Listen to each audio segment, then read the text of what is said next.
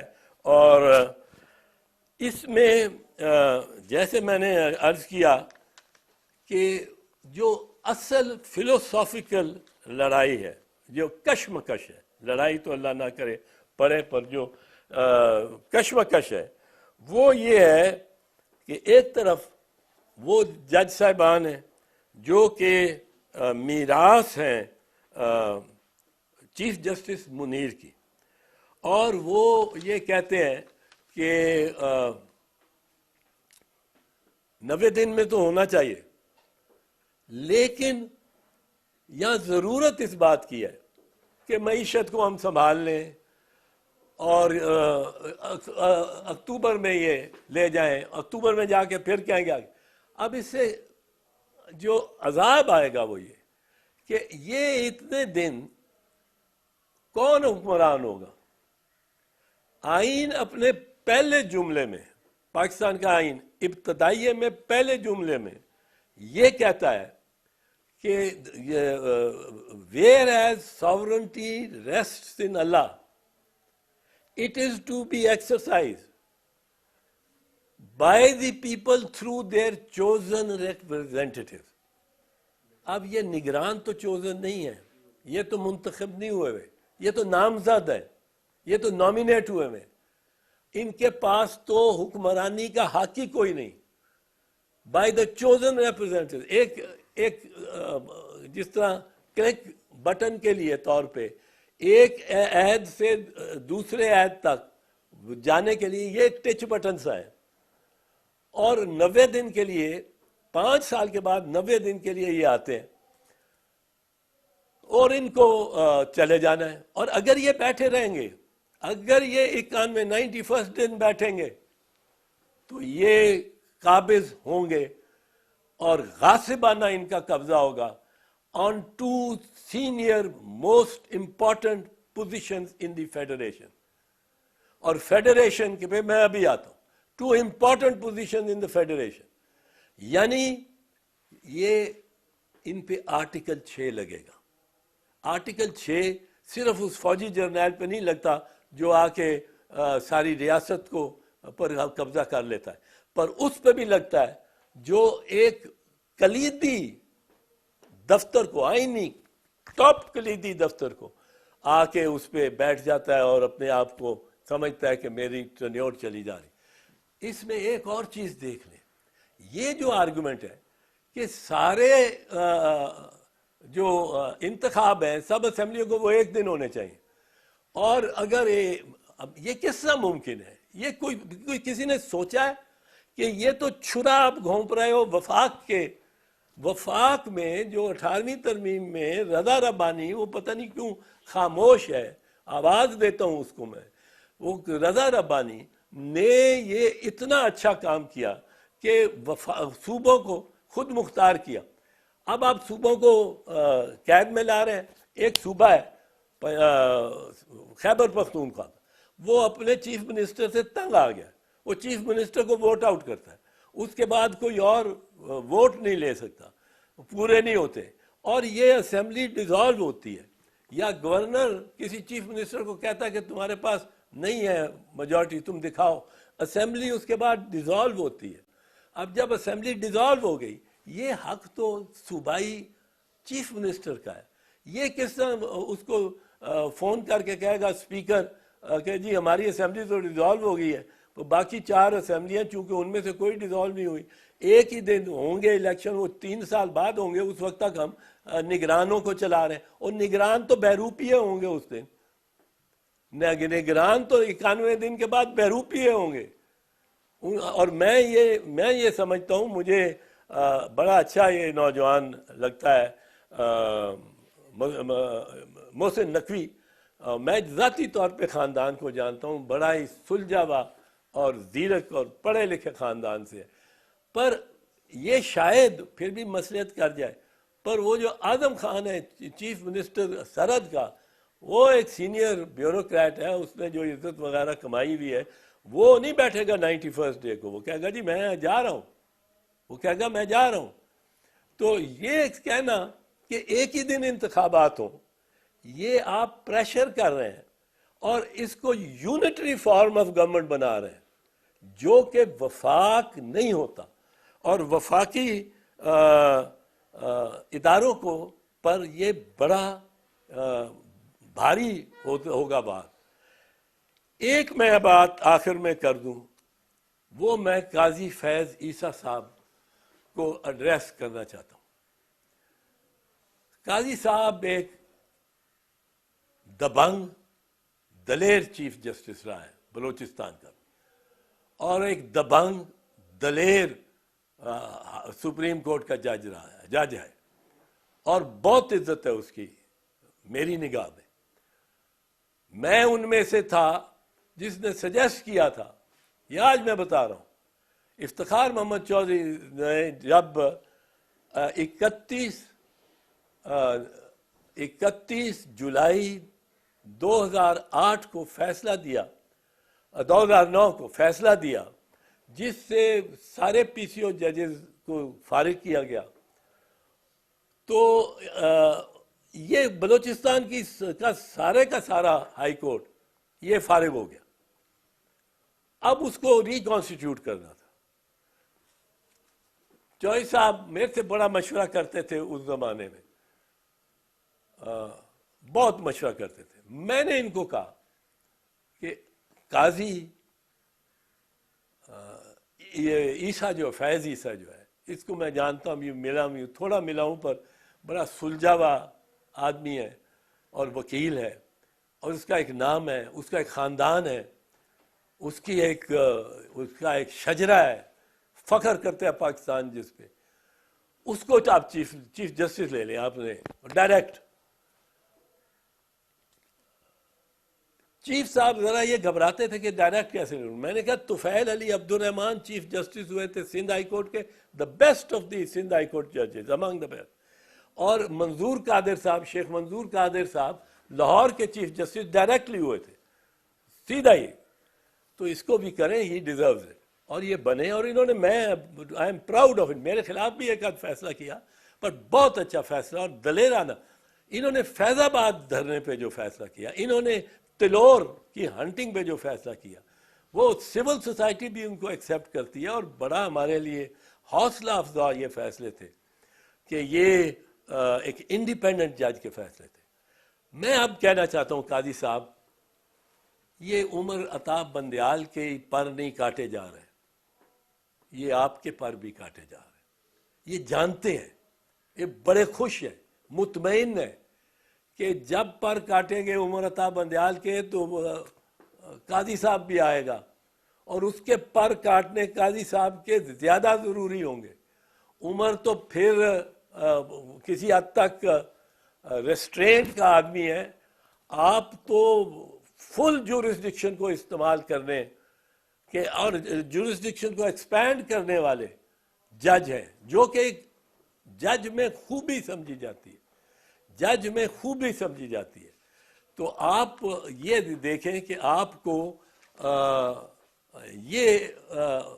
یہ جو زنجیریں آج باندھی جا رہی ہیں چیف جسٹس آف پاکستان کے پیروں میں, یہ آپ کو ورثے میں ملیں گی. اور آپ جیسا جج اگر اتنا کنسٹرینٹ اور لمیٹڈ ہو گیا تو وہ اس کا بڑا نقصان ہوگا پاکستان کو اور قوم کو. آپ اس میں نہ, اس ٹریپ میں نہ آئیں, اور آپ کے دوست بھی اس ٹریپ میں نہ آئیں. ان میں سے ایسے لوگ ہیں جو میں سوچتا ہوں کبھی نظریہ ضرورت کے ساتھ نہیں کھڑے ہو سکتے, لیکن دانستہ اور غیر دانستہ طور پہ وہ اس وقت نظریہ ضرورت کے خلاف. اور چیف جسٹس منیر کی وراثت میں کھڑے ہیں, وارثوں میں کھڑے ہیں. اور جبکہ عمر عطا بندیال, اور آپ کو اس کے ساتھ ہونا چاہیے, عمر عطا بندیال اس وقت اس بحث میں وہ کھڑا ہے آئین کے ساتھ, اور وہ وارث ہے جسٹس اے آر کارنیلیس کا. یہاں یہ ہمیں پرابلم ہے. اب ایک آخری بات میں آپ سے کر دوں, اور اس کے بعد میں آپ سے نعرہ لگوانا چاہتا ہوں. میں نے یہ کہہ چکا ہوں, مجھے یقین ہے, مجھے امید ہے کہ اس معاملے میں چیف جسٹس آف پاکستان اور اس کے ساتھیوں کا وکلا پیرا دیں گے, پاکستان کے وکلا. ہم نظریہ ضرورت کو دوبارہ آ جانے اور ملک پہ راج کرنے, نظریہ ضرورت کے تحت ایوب خان کا مارشل لا جائز قرار دیا گیا, نظریہ ضرورت کے تحت یحییٰ خان کا مارشل لا, ضیاء الحق کا مارشل لا, مشرف کا مارشل لا, یہ فوج کی حکمرانی کو نظریہ ضرورت کے تحت کہ جی ہے تو غلط پر اب ضرورت ہے. اس نظریہ ضرورت کے ہم خلاف ہیں, ہم خلاف کھڑے ہیں. اور وکلا پاکستان کے کونے کونے کے, ہر بار کے, یہ اس بستی میں رن پڑتا ہے ہر بستی نگر نگر, ہر بستے گھر کے سینے میں, ہر چلتی راہ کے ماتھے پر.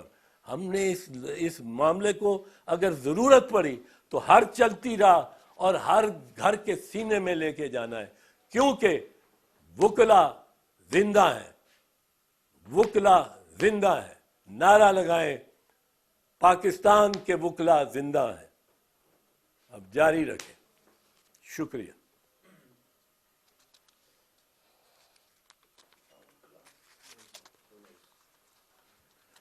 لو جی.